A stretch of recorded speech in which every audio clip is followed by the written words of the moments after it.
होली हंस में एक बार फिर से आपका स्वागत है। तो आज हम फिर से साइलेंस पावर जमा करने का साधन अंतर्मुखी और एकांतवासी स्थिति का पार्ट 2 सुनने जा रहे हैं। तो बाबा ने क्या कहा था कि बाप दादा देख रहे थे कि शांति की शक्ति की अनुभवी आत्माएं कितनी और वर्णन करने वाली कितनी और प्रयोग करने वाली कितनी है। तो इसके लिए क्या करना पड़ेगा? साइलेंस की शक्ति बढ़ाने के लिए अंतर्मुखता और एकांतवासी बनने की आवश्यकता है। बाह्य मुखता में आना सहज है, लेकिन अंतर्मुखी का अभ्यास अभी समय प्रमाण बहुत चाहिए। कई बच्चे कहते हैं एकांतवासी बनने का समय नहीं मिलता, अंतर्मुखी स्थिति का अनुभव करने का समय नहीं मिलता, क्योंकि सेवा की प्रवृत्ति, वाणी के शक्ति की प्रवृत्ति बहुत बढ़ गई है। लेकिन इसके लिए कोई इकट्ठा आधा व 1 घंटा निकालने की आवश्यकता नहीं है। सेवा की प्रवृत्ति में रहते भी बीच बीच में इतना समय मिल सकता है जो एकांतवासी बनने का अनुभव करो।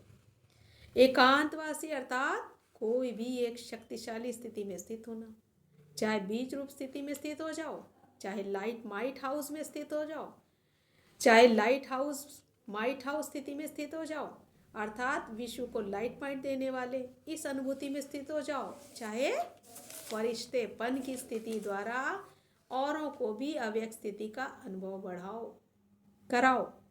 1 सेकंड व 1 मिनट अगर इस स्थिति में एकाग्र स्थित हो जाओ तो यह 1 मिनट की स्थिति स्वयं आपको औरों को भी लाभ दे सकती है। सिर्फ इसकी प्रैक्टिस चाहिए। अब ऐसा कौन है जिसको 1 मिनट की फुर्सत नहीं मिल सकती? पूछा बाबा ने। जैसे पहले ट्रैफिक कंट्रोल का प्रोग्राम बना तो कई सोचते हैं कैसे हो सकता है, सेवा की प्रवृत्ति बहुत बड़ी है, बिजी रहते हैं, लेकिन लक्ष्य रखा तो हो रहा है ना, प्रोग्राम चल रहा है ना। सेंटर्स पर यह ट्रैफिक कंट्रोल का प्रोग्राम चलाते हो व कभी मिस करते हो, कभी चलाते हो। यह एक ब्राह्मण कुल की रीति है, नियम है। जैसे और नियम आवश्यक समझते हो, ऐसे यह भी स्व उन्नति के लिए व सेवा की सफलता के लिए, सेवा केंद्र के वातावरण के लिए आवश्यक है। ऐसे अंतर्मुखी एकांतवासी बनने के अभ्यास के लक्ष्य को लेकर अपने दिल की लगन में बीच बीच में समय निकालो।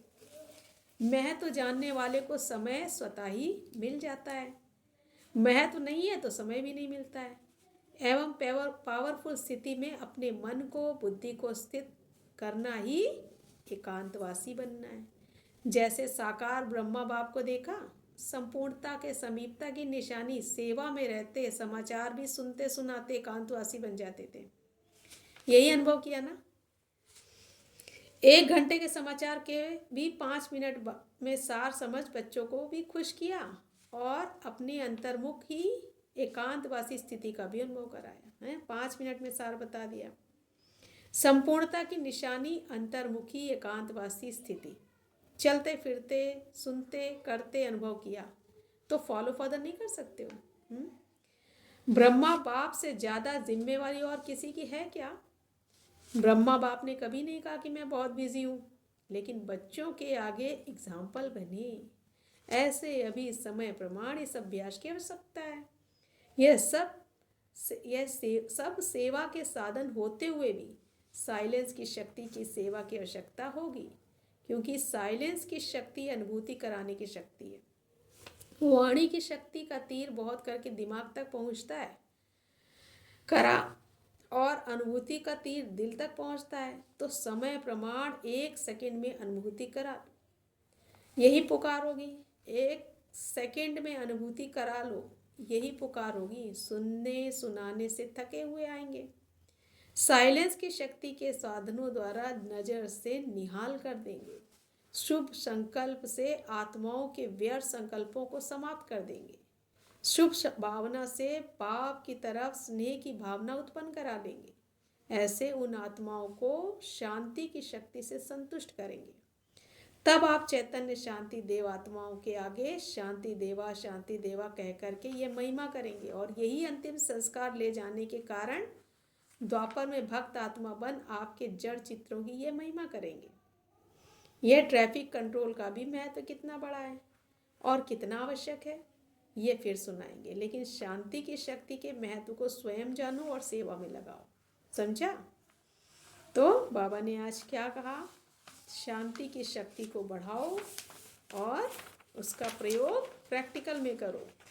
तो बाबा ने कहा कि साइलेंस की शक्ति से हिंसक वृत्ति वाले को भी अहिंसक बना सकते हो। जैसे स्थापना आदि के समय में देखा, हिंसक वृत्ति वाले रूहानी शांति की शक्ति के आगे परिवर्तन हो गए ना।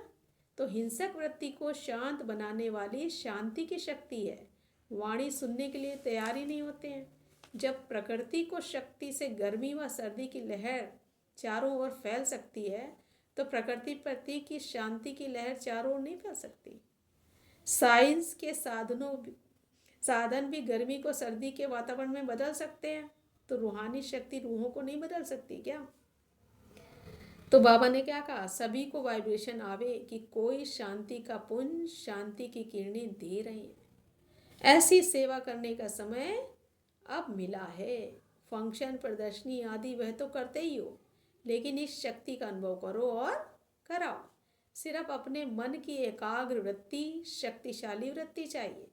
लाइट हाउस जितना शक्तिशाली होता है उतना दूर तक लाइट दे सकता है। तो इस शक्ति का प्रयोग में लाने का समझा। आज बाबा ने क्या कहा? चारों ओर के शांति देवा श्रेष्ठ आत्माओं को, चारों ओर के अंतर्मुखी महान आत्माओं को, सदा एकांतवासी बन कर्म में आने वाले कर्मयोगी श्रेष्ठ आत्माओं को, सदा शांति की शक्ति का प्रयोग करने वाले श्रेष्ठ योगी आत्माओं को बाप दादा का याद प्यार और नमस्ते। हम रूहानी बच्चों की रूहानी बाप दादा को याद प्यार। तो आज बाबा ने वरदान क्या दिया है? परमात्मा याद की गोद में समाने वाले संगम युगी श्रेष्ठ भाग्यवान आत्मा हो। संगम युग सतयुगी स्वर्ग से भी श्रेष्ठ है। क्यों? क्योंकि अभी का गायन है ना, प्राप्त नहीं कोई वस्तु ब्राह्मणों के संसार में। एक बाप मिला तो सब कुछ मिला है। बाबा की पालना में पल रहे हैं, तो इससे बड़ा भाग्य तो सतयुग में भी नहीं होगा। अभी बाप बच्चे कभी अतेंद्रिय सुख के झूले में झूलते हो, कभी खुशी में, कभी शांति में, कभी ज्ञान में, कभी आनंद और कभी परमात्म गोदी के झूले में झूलते हो। परमात्म गोदी है याद की लवलीन अवस्था। ये गोद सेकंड में अनेक जन्मों के दुख दर्द भुला देती है। तो इस श्रेष्ठ संस्कार को सदा स्मृति में रख भाग्यवान आत्मा बनो। स्लोगन है, ऐसा सपूत बनो जो बाबा आपके गीत गाए और आप बाबा के गीत गाओ। अच्छा, ओम शांति।